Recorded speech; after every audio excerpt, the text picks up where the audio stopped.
L'impact de la présidence de Donald Trump sur l'Afrique sera plutôt indirect. Les États-Unis n'ont jamais vraiment eu une politique africaine en tant que telle, c'est-à-dire une politique à eux qui intègre l'Afrique dans leur système, dans leur stratégie mondiale.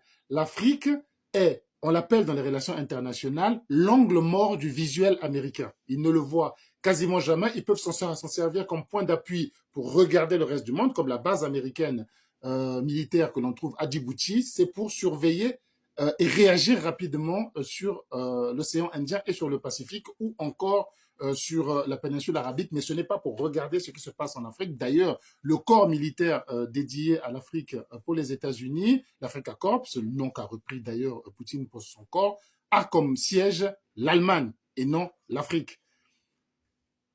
On peut s'attendre à ce que Donald Trump, déjà on l'a connu, on sait comment il a réagi depuis 4 ans, ça ne veut pas dire qu'il refera la même chose, mais en tout cas les grandes lignes sont là. On peut s'attendre que Donald Trump, par exemple, ne puisse pas reconduire le sommet USA-Afrique. C'est un sommet qui a été inventé par Barack Obama, où il réunit des États africains pour discuter développement et intervenir sur un certain nombre de projets. Barack Obama l'a inventé, Donald Trump est arrivé, n'en a tenu aucun. Il l'a complètement ignoré. Et ensuite est venu Biden, qui a tenu encore un sommet dans lequel, d'ailleurs, 50 milliards de dollars ont été éjectés pour des projets en Afrique. C'est énorme, 50 milliards de dollars. Hein. Ça ressemble comme ça, mais c'est énorme. Il y a des pays dont ce n'est même pas le budget, où il y a des pays, je veux dire moyennement, un pays de 20 millions d'habitants, 50 milliards de dollars, ça peut représenter jusqu'à 20% de son budget. C'est énorme. Et il l'en fait. Et on peut déjà supposer que Donald Trump va sauter ce grand rendez-vous. La politique internationale de Trump va s'axer forcément sur deux axes. Ça va être sur deux pays particulièrement. Ça va être la Chine et l'Iran qu'il va chercher à affaiblir. L'Iran, s'il arrive à provoquer une crise en Iran et une guerre peut-être en Iran entre l'Iran et Israël avec son appui, ça va conduire à une rareté du pétrole qui aura pour conséquence l'augmentation des prix du pétrole. Or, l'augmentation des prix du pétrole va compliquer la vie pour les pays africains dont la plupart sont importateurs de pétrole.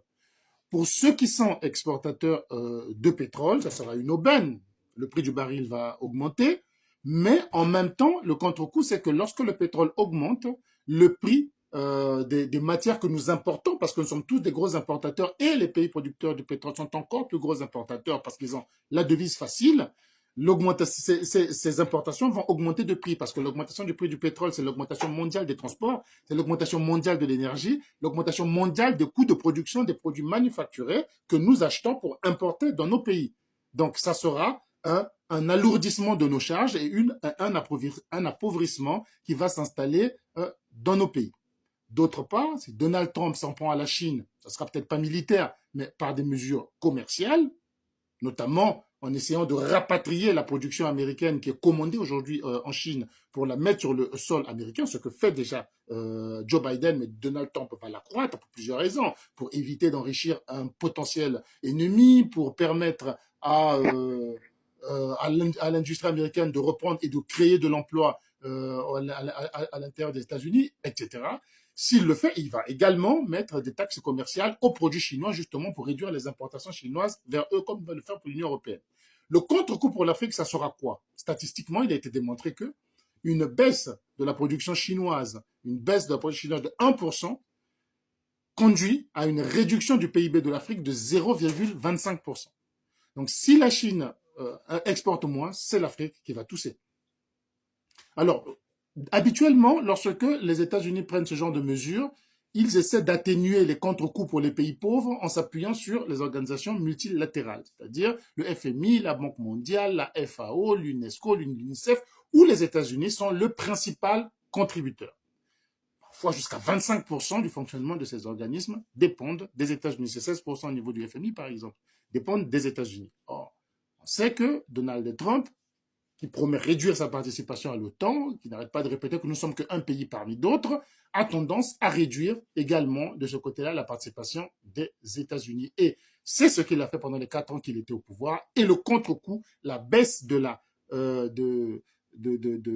PIB africain s'est vraiment fait sentir lors du passage de Donald Trump et on le paye encore aujourd'hui et il risque de continuer, ne serait-ce que même pas de ne pas augmenter, mais de geler ces montants de participation. Ça va avoir un coût sur les pays africains. Les gens ne comprennent pas toujours à quoi ça sert, mais vous avez des pays en Afrique où leur système de répartition d'eau, leur système scolaire dépendent à 10, 20, 30, 40, 50% de ces apports de ces organismes internationaux. Donc, quand vous associez tous ces éléments, s'il y a une crise avec l'Iran, augmentation du pétrole, s'il y a, mais tout ça c'est très probable qu'il y ait une crise avec l'Iran, c'est très probable qu'il y ait une crise avec la Chine, qui va être une crise plutôt commerciale, dans une guerre commerciale, qui vont s'engager, il risque d'avoir une baisse des participations dans ces organismes internationaux. Tout ça va avoir un coût pour l'Afrique que l'on peut évaluer, que j'évalue en tout cas au pif, à peu près une perte de croissance de 1% pour l'Afrique sur l'ensemble du mandat de Joe Biden, ce qui est un coût qui se ressent et qui se mesure sur l'augmentation de la pauvreté, sur la baisse des investissements des pays africains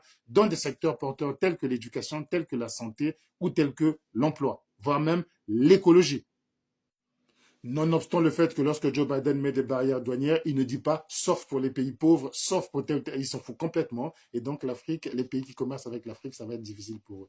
Militairement, ça sera à peu près la même chose. Les États-Unis, comme je l'ai dit au début, n'ont pas vraiment une politique sécuritaire, économique, commerciale qui intègre l'Afrique. Dommage, hein, désolé pour ceux qui pensent que l'Afrique est hyper convoitée, les États-Unis s'en fichent royalement. Vous avez vu ce qui s'est passé avec le contingent américain au Niger qui a été viré de manière assez rapide. Joe Biden n'a pas réagi plus que de raison et je crois que ce n'est pas euh, Donald Trump qui fera autrement pour ce qu'il a lui-même qualifié de shithole, c'est-à-dire des pays de merde. Et je ne crois pas qu'il en fasse autrement. À moins que une grosse rumeur qui est en train de courir que la Chine est en négociation avec certains pays africains côtiers de la côte atlantique, notamment le Gabon, la Guinée équatoriale et la Côte d'Ivoire, dit implanter des bases navales. Alors là, ça risque d'être une ligne rouge pour Donald Trump qui n'accepterait pas une concurrence dans l'Atlantique. Et là, peut-être que ça va l'intéresser, mais encore une fois, c'est pas pour l'Afrique, mais c'est en rapport avec les ambitions chinoises ou les projets chinois d'être plus présents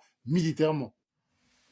Enfin, Donald Trump est soutenu, j'ai l'impression, par un certain nombre, par quelques chefs d'État africains, notamment Etienne Tshisekedi, qui rentrent dans cette mouvance, et certains Africains, très généralement très proches des églises de réveil, qui voient en Donald Trump un nouveau messie des nations, de la nation de Dieu, hein, chrétien, homophobe, voilà, contre le wokisme, etc., judéophile, etc., etc. Je vois bien cette passion. Mais moi, je constate que dans cette campagne et même dans la pré-campagne qui a précédé, chaque fois que Donald Trump a pris la parole pour l'Afrique, ça n'a jamais été très tendre. J'aimerais bien rappeler le propos sur lequel il est revenu souvent concernant l'immigration de la République démocratique du Congo qu'il a jugée incivique et beaucoup trop nombreuse, dont il a expliqué les circuits d'entrée à partir du Brésil, etc.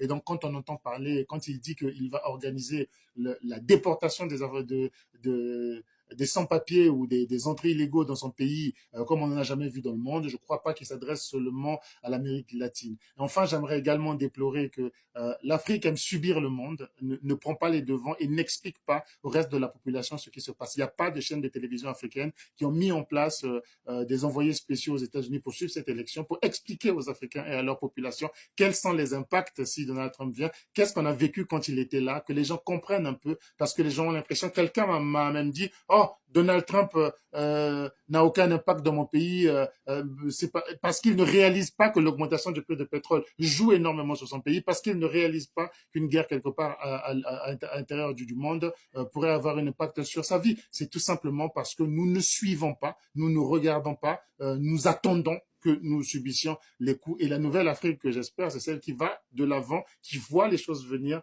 et qui les anticipe longtemps avant. Alors, mon analyse est partielle. Elle vient Donald Trump vient d'être élu. Peut-être que d'ici qu'il prête serment, d'autres idées vont venir. Mais en tout cas, s'il y en a qui soutiennent Donald Trump, qu'ils nous disent en commentaire quelles sont les raisons pour lesquelles ils soutiennent Donald Trump. Je parle des Africains, bien sûr. Quel est l'intérêt pour l'Afrique? Qu'est-ce que l'Afrique pourrait gagner dans cette présidence de Donald Trump? Que moi, je vois que l'Afrique va se retrouver dans la même situation quand elle était là il y a 4 ans. Réduction de la participation américaine et contre-coup très élevé, très fort et très coûteux par rapport à cette politique américaine.